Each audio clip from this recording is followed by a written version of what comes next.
The enduring defeat of ISIS remains a top priority for the United States. The U.S.-led global coalition to defeat ISIS is leading stabilization efforts that consolidate military gains, restore basic essential services, and enable Syrians to voluntarily and safely return to their homes in Raqqa and other former ISIS strongholds. Assistance includes explosive hazard and rubble removal, providing clean water, rehabilitating electricity networks, and other basic necessities. Since April, the United States has elicited approximately $300 million in contributions and pledges from coalition partners to support immediate stabilization and early recovery initiatives in areas liberated from ISIS in northeast Syria.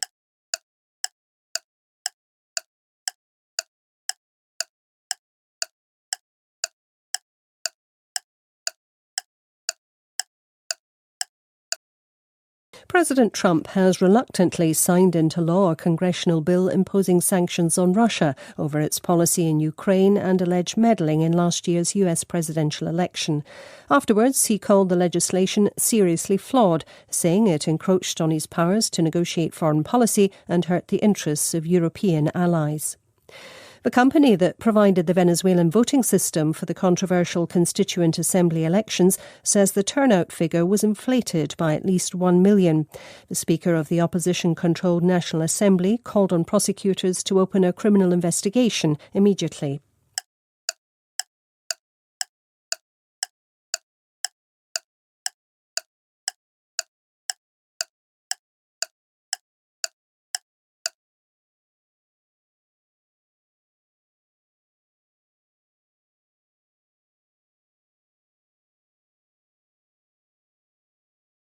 Ernest Hemingway was famously masculine. We can see this in the topics he wrote about, all those fights and bullfights, all those wars, all that hunting and fishing. All this, it is thought, was overdoing it, and must point to some deep insecurity in the man.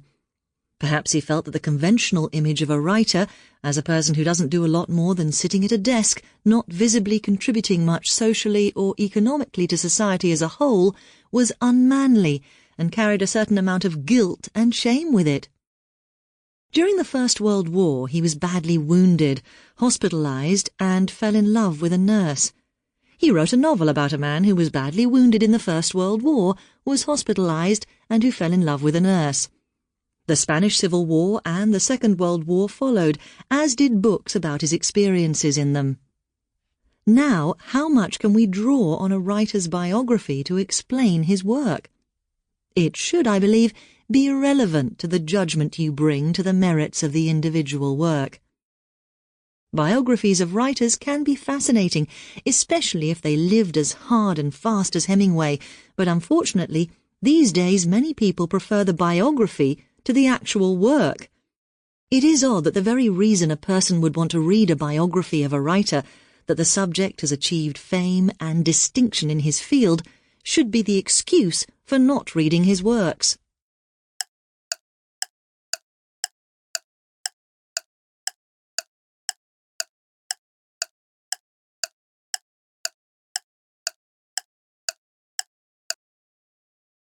This winter has been rather cold.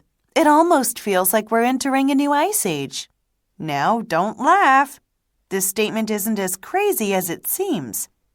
Yes, global warming is a hot topic these days, but more and more scientists are considering the possibility of global cooling occurring soon. This would result in the average temperatures on Earth dropping. It has happened in the past, and it will happen again in the future. Earth is warm now, but that's not always the case. In the past, large parts of the planet were covered in ice. We call these periods ice ages. Note the plural. There wasn't just one ice age. There have been several. During the recent past, we experienced the Little Ice Age. It lasted almost 500 years from around, say 1300 to 1800. The ice pack in the Arctic Ocean grew larger and moved south. Glaciers in the European Alps and on Greenland grew bigger and advanced southward. Temperatures dropped all over the northern hemisphere. Winters were longer, summers were shorter, and summer rains were heavier. There were numerous famines since the cold and rain frequently destroyed crops. Why did this ice age and others like it happen? One theory claims that Earth's orbit caused them. Earth's orbit changes slightly over time, so the northern hemisphere receives less sunlight on those occasions. This reduces temperatures. It's possible that an orbital change caused the major ice ages. In case you're curious, the last such ice age happened around 20,000 years ago. How often does Earth's orbit change? No one knows for sure. Scientists estimate it changes between every 20,000 to 50,000 years. There's also a second possible reason for global cooling. This relates to decreased solar activity. The appearance or lack of sunspots can affect temperatures here on Earth. During the Little Ice Age, there were significantly fewer sunspots. For instance, in one 30-year period, astronomers spotted a few dozen sunspots. Normally, they would have seen tens of thousands of them. With less solar activity, some believe temperatures on Earth decreased, thereby resulting in colder weather.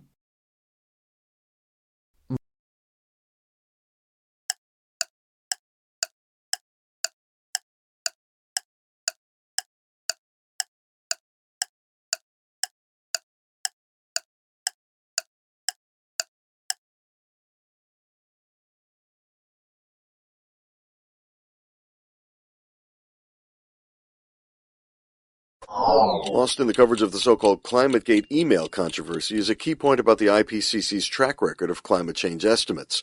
James McCarthy is on the faculty of the Harvard Medical School Center for Health and the Global Environment. He spoke February 21st at the annual meeting of the American Association for the Advancement of Science in San Diego. If you were to go back and map the IPCC projections for sea level rise and temperature in 1990, look at it in 1995, look at it in 2000, in retrospect, you would find that they were conservative. So when we talk about errors, if you were to do two ledgers, here are IPCC overestimates, here are IPCC underestimates over the 20 or so years that these assessments have been running. The underestimate ledger would be much larger than the overestimate, even with glitches, clearly erroneous editing or sloppy editing led to these erroneous statements that got us in trouble recently.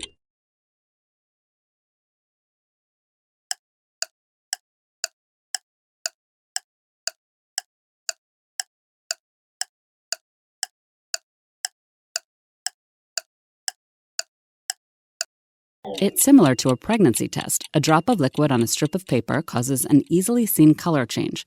But imagine that kind of simple, cheap technology employed in testing for pollution or health issues anywhere and on the cheap. Researchers at Colorado State University describe such a system in the journal Lab on a Chip. Other paper tests may give only slight color differences, and some rely on expensive equipment to read the results. For the new technology, the research team designed a system that creates a dramatic color change on the paper. The user drops liquid to be analyzed at the bottom of the paper. As capillary action pulls the liquid up, substances in the paper react, causing the color change. So far, 3 tests exist for the system. One looks for nickel, which can be an environmental pollutant.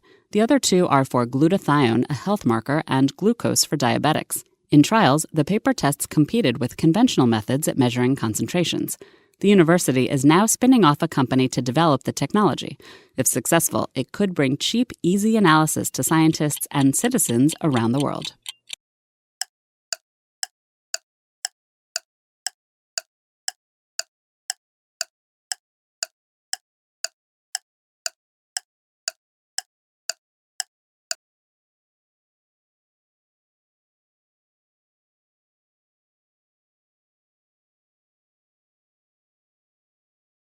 Musicians are said to have better language skills, and scientific studies have backed that up, but it's not clear why that might be the case.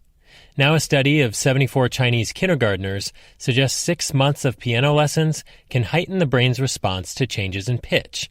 And kids who got piano lessons were also better at telling apart 2 similar-sounding Mandarin words, which contain different consonants, than were students who got extra reading training or who just went through regular kindergarten. The results are in the Proceedings of the National Academy of Sciences. Mandarin is a tonal language, the famous example being the word ma, which can mean mother or horse depending on its pitch. So might musical training translate better to Mandarin than it would to English? Yeah, it's possible to influence the results. Robert DeSimone, a neuroscientist at the McGovern Institute at MIT. But he says other studies do back up the fact that music lessons benefit language learners, even in countries without tonal languages. And what our study added on top of that was also some idea of the neural basis.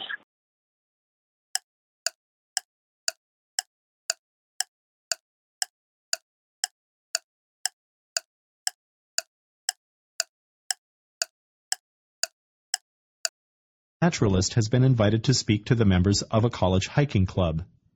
Listen to part of the discussion. Because of their protected status, a lot of bears have lost their fear of people.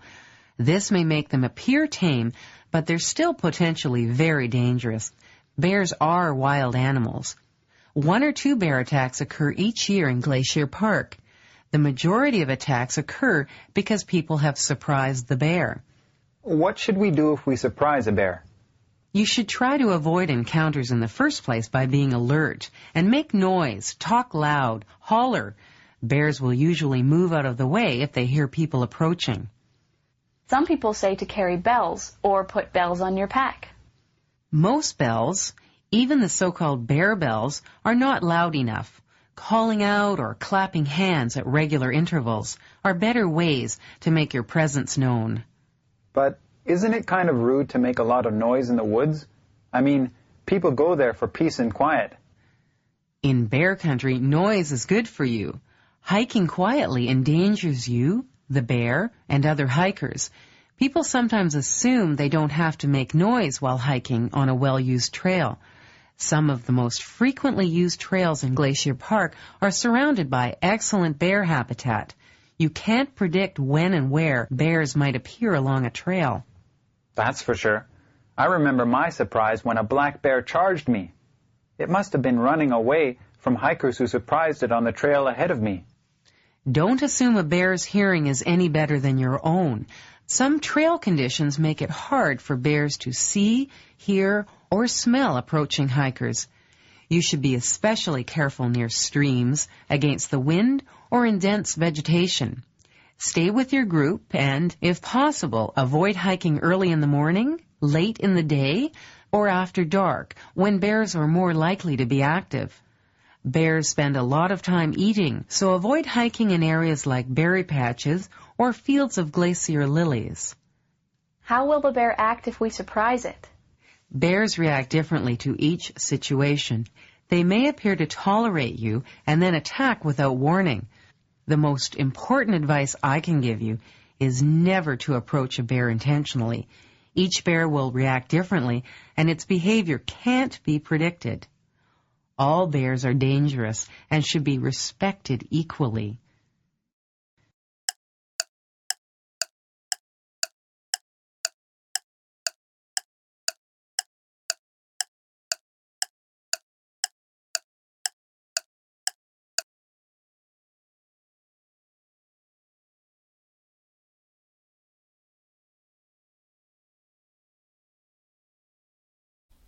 Both the rotation of the moon and its revolution around Earth takes 27 days, 7 hours, and 43 minutes to be exact.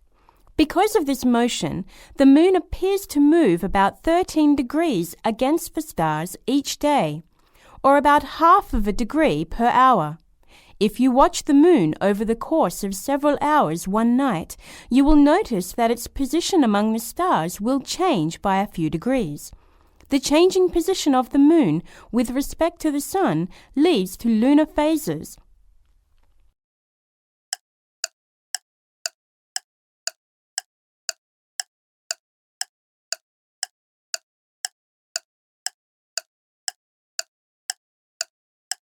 Group work is increasingly an important part of university study, and students are likely to be asked to produce assignments with other group members. Some of the benefits of group work are that it prepares students for teamwork, something that they will probably encounter in the workplace. Also, work can be shared, and it tends to produce more creative solutions to problems. However, we should be aware that conflicts may occur as individuals negotiate their place in the group and different personalities try to work together. To help overcome potential conflicts, the group can define the major task they need to complete and then break the larger group objective into smaller tasks. It's important to develop strategies to help the group achieve their short and longer term goals, and to do this, individual roles, including leader, need to be assigned.